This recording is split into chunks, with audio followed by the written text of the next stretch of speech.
Hello everyone, welcome to your radar.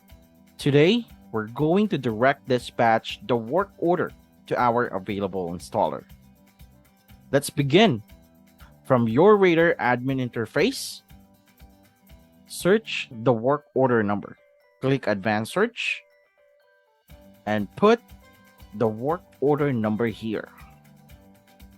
Click search.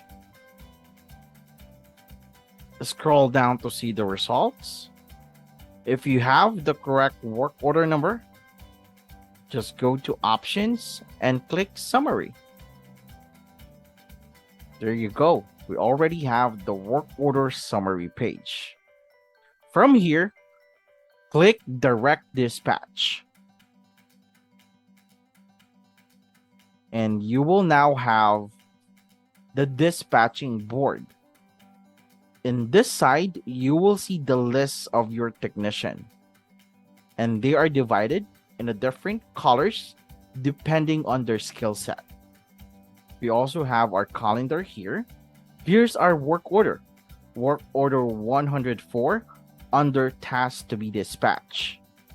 How we are going to dispatch this? It's very simple. First, we need to identify the date that we're going to assign the job.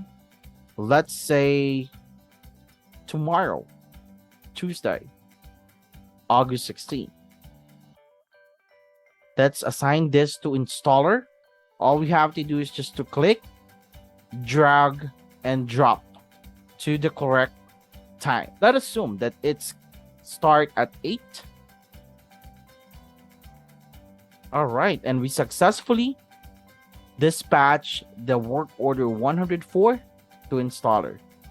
That's how we schedule direct dispatch.